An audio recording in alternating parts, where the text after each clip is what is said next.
Here we go. You want to start it off? Sure. Hey Pete, saw the move for Christian Wilkins to be put on the PUP list. Back in OTAs, you mentioned that there was a long process. Do you have an update on what that process might look like? It's still uncertain. It's still uncertain. We still have to wait it out. In terms of the health of the team, is he the only player that you expect to be on that list? Yes.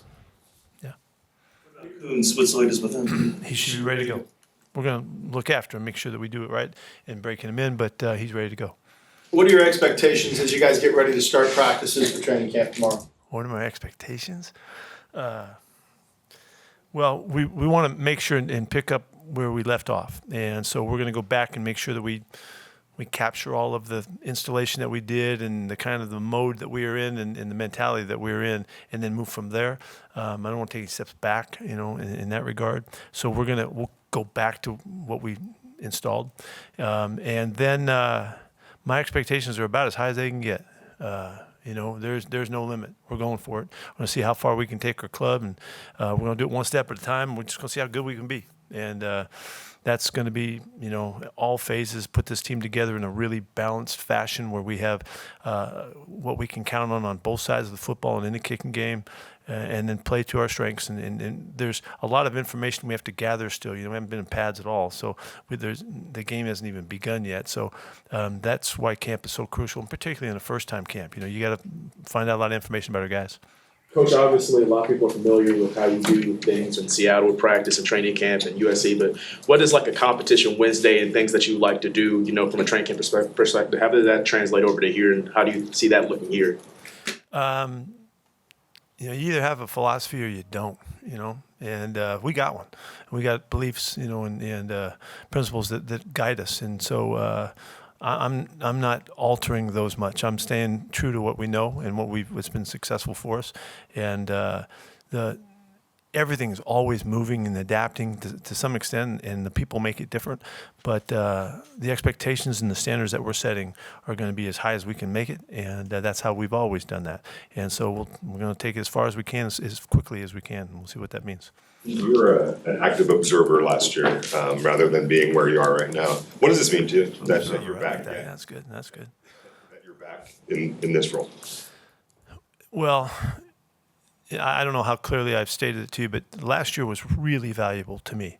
And I'll say it again, that the perspective that you have as when you're in the middle of it is different than when you can step away. And the opportunity for clarity, like I probably said, it was so obvious to me. So I saw things differently, and I felt like I learned a lot of things and took in a lot, and have altered my expectations of what we're able to do and how we need to go about getting better and doing things more proficiently in all areas. And so it was a really important year. I mean, it's valuable for anybody, but you don't get the chance, you don't get the shot. So hopefully I can take full advantage of it, and I'm pumped about seeing the things that we adapt and change because of what I saw and how I was influenced by what I was watching. So it's going to be interesting to me for sure.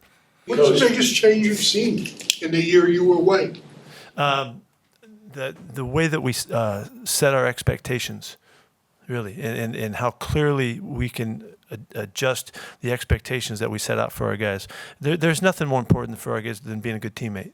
And I see the value in that so much more clearly than I have in the past, that the demands that come on every player has an opportunity to help our team by being a better teammate than they've been in the past.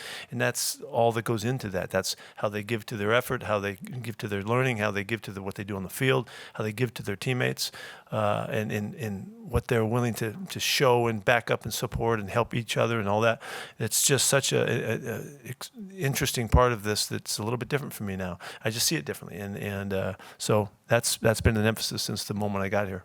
Coach, how optimistic are you that the young guys, very relatively young team, how optimistic are you that they'll be able to pick up what they did in OTAs and mandatory minicamp and be able to understand this NFL game quickly and be able to contribute? Well, we're going to have to wait and see. I could be really optimistic and say, hey, it's going to be great. But they got to get through the hitting and the rigors of camp and playing against guys that are older and bigger and stronger than they've been, in the past. However, I've always been in favor of playing young guys. I've been playing freshmen and rookies for a long time, and I believe if you do it well and you plot out and plan how you play them and what you expect them to to be asked to do, then if you do it well, then they can contribute early and they can contribute by midseason. You have guys that have been playing the game, and now you have your depth chart has changed. Your opportunity to rest guys and mix your rotations can get accelerated. I'm not afraid to play the young guys, and I really documented that a long time ago, and so they're on. They better be ready. They got to go. We're putting them in there. Coach, you have 14 training camps as head coach in Seattle, but what stands out about the first one, setting the culture, setting the tone now here in Las Vegas? Well, this is it's a different perspective because I got to step away and now we're looking at it again, and here we go. I think I've had a chance to gather my thoughts about how I'm approaching it and what I'm trying to get done, not just like in terms of X's and O's and all that, but it's in terms of the coaches and how to influence their growth and how to influence their connection with their players. There's a whole lot of the chemistry stuff that I feel different about and I'm more in touch with, and I've been more demanding of our coaching staff in that regard, and that gets translated into more demanding of the players as well.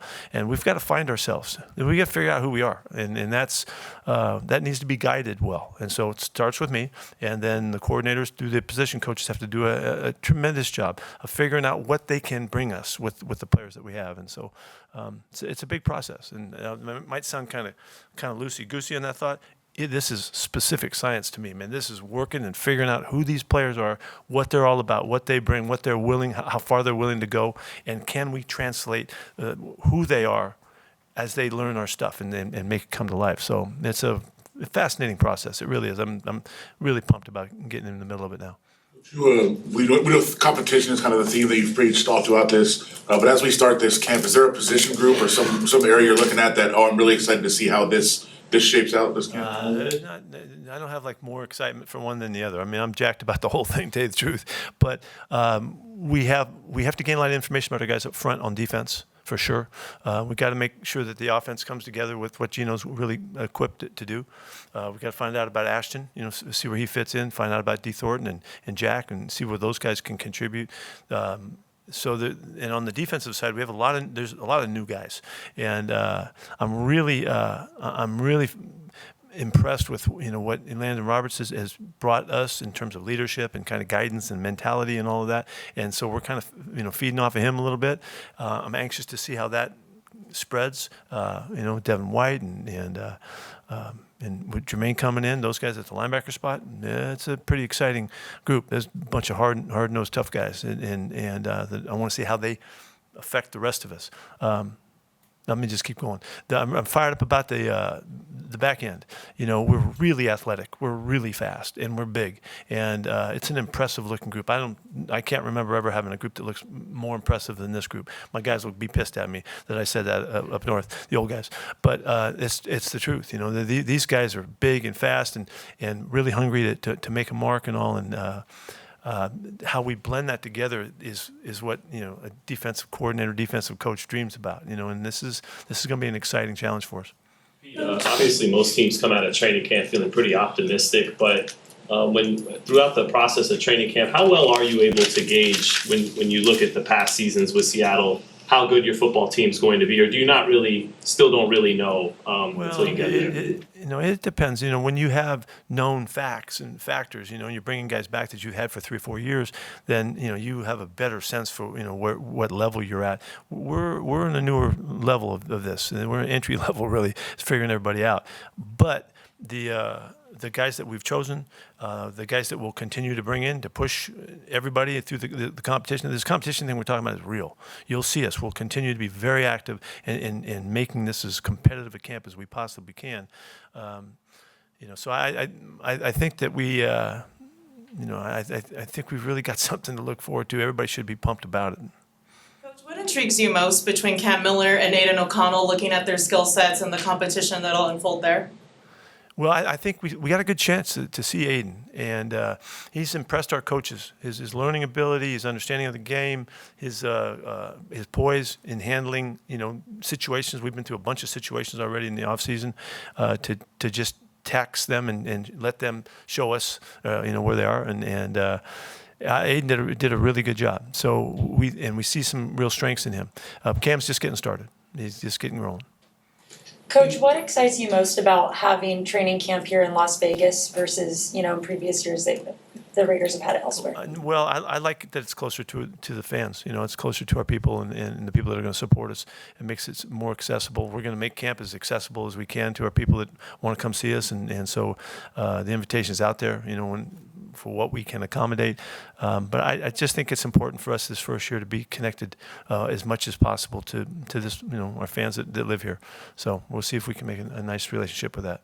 Coach, you mentioned the team picking up where they left off, and the last time we saw you guys, there was the inflatable ball, the wrestling, and then a shirtless coach. It's just such a high energy. Why is it important to you and the staff to keep that energy cranked up and keep things fun? Well, I don't know about the shirtless coach part of it. I ventured into that a few years ago. I don't think I'm revisiting that, but it's crucial for us to just take the next step together in the mode that we're in. That we're building a whole mentality here, and our expectations, like I said before, are really high. That the guys are all in, and they're tapping in every day to the work that we're doing. That means that when they step on that practice field, they're going to give us everything they got every step of the way until they're off the practice field. Then break time begins, and that's a discipline. That's a mentality, and that comes supported through culture. And so we have to make sure that the messaging's clear. Messages aren't changing. They're not getting to get a bunch of new stuff today in my 1 o'clock meeting. They're going to get what we believe in and who we are and what we're all about and what the expectations are to live up to that. And then just take it one step at a time, bring one guy on board and then another guy and get more guys in that we know are part of what we're all about. And then they'll be tapping in. They're going to be tapping into us. I'm in. And that's part of this process, and this isn't easy. It ain't easy what we're asking them to do, because it's not like they can go through practice. They're in good enough shape. They can run up and down the field and all that kind of stuff. That's not what's crucial. What's crucial is how much they really buy in and how big a part of this team they're willing to be and what they'll do to prove that. That's what being a great teammate's all about. You had mentioned that your parting message to the players after minicamp was to use the time wisely in that break and report in as good a shape as possible. What were your impressions of how the players? No, they came back roaring. We just finished the conditioning test. They look great. Yeah, so guys have really worked out hard to get back to this, and that's the first indication that you get that everybody's mindful and they're aware of what's happening, what's coming. They need to be ready now. This is going to be a hard camp, and it's going to be challenging for them. I hope it's as challenging as any camp that they've ever had. And we want to practice better than anybody's practiced in the game. And so we'll see if we can pull that together. But the first indications are really, really good. We're really excited about it. You mentioned it's not easy establishing that culture. How much easier does it make that process having a guy like Gino that you're familiar with, especially at the quarterback position, just from a leadership standpoint? He's a facilitator in that regard. Absolutely. He's been with us. He knows, and he's such an all-in guy that there's no questioning what his commitment is and his conviction, and so that just helps the message, be embedded even more so. It's why he's so valuable to us. He really tremendously is. And I've really been impressed because Max and I don't have a lot of background, but Max has seemingly has really taken to where we're going and what we expect. He loves the expectations being really high. He loves to be challenged. He loves to be pushed. I couldn't ask for more, and so it's interesting. You got Gino, who's been with us, and here's Max, a guy that leads on the other side that is in, and ain't no doubt that he's in. So that's a great start for us. But there's other guys. We get Elandon and Jeremy Chin and Adam, and there's so many guys on this club that are willing to go. It's gonna be really fun to see Malcolm finally get out there. Get him out. I haven't had a chance to really see him play yet under our system and style and all that. And on the other side, it's the same. The tight end group has been really impressive. We know what Brock can do. Michael Merritt had a great offseason with us, and Ian had a terrific offseason with us. So you can see stuff happening, and they're coming from all different levels. Guys that have been here, guys that are older and younger as well. The young guys too. I think we're underway. So in big fashion. So I'm excited about it. Pete, you talked a lot about having a sense of urgency when it comes to competing right away, just as a team here. What do you think would constitute success for you guys this season? Oh, we got to win a ton. We got to win a bunch of games. There ain't nothing. I can't even imagine anything. I've been winning 10 games a year for 20 years or something, you know. I mean, what are my expectations? We're going to win a bunch. And I don't care, you know, who hears that. I mean, it doesn't matter to me. It ain't about what anybody hears. It's about what we do. And so that's why our expectations are really high. The standards need to be so that the expectations can be met. We'll see what happens, you know. I wish I could guarantee it to you, but I can't even think of what else it could be other than being really successful. I think the day you arrived, you were already getting a little tired of the age questions, right? Being the oldest coach in the NFL. I just made it sound like that, but go ahead. But you know, being 73, but you know, feeling so 71? 73, Oh, right? There we go. Yeah, it's crazy, right? How does it feel out It's there? not crazy to me. I've been this way the whole time. But I mean, we see you running around out there, you know, and having so much energy. You know, how do you feel entering this training camp? Oh, I'm in good shape now. I'm ready. I am razor sharp. You spoke about the Look out. difficulty of the process, whether for you or for the players. What do you think the biggest difficulty will be coming up? It's really the guys being willing to expose themselves to who they are, figuring themselves out so they can figure out how much they have to offer us. That's the big challenge. We're in a self-discovery mode a little bit here. We're going to try to elevate guys' expectations for themselves and then hold them to it. We may see them more capable than they see themselves. And it could be the other way as well. We need to figure that out, balance that out, and then try to really come together to maximize what guys bring to our club. Pete, all this talk about age, did you see Pacquiao fight over the weekend? Well, that wasn't that much. That was just a little bit. But did you see Pacquiao fight over the weekend? No, I didn't see that one. Okay. Sorry. A lot of people doubting his age, and he did well, so. We knocked him flat. How was your break? Whoa, we got one more. Go How was ahead. your break? Oh, break fit just right. Pete, what did you see out of Darian Porter during OTAs and minicamp, and kind of what are you looking for him in far as a development as you guys proceed into training camp? He met expectations for what we had hoped we would see.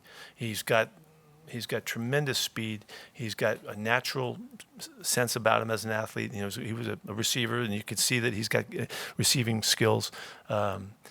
We really dug in right from the beginning, technique-wise, the way that we play our guys. We're very, very specific about how we coach our corners, and he fits the mold, what we're looking for. So, but that's all he could show at that point. You know, we couldn't compete for a ball, you know, under the OTA rules. So until we get out of till day 5, we're kind of in that mode still. So.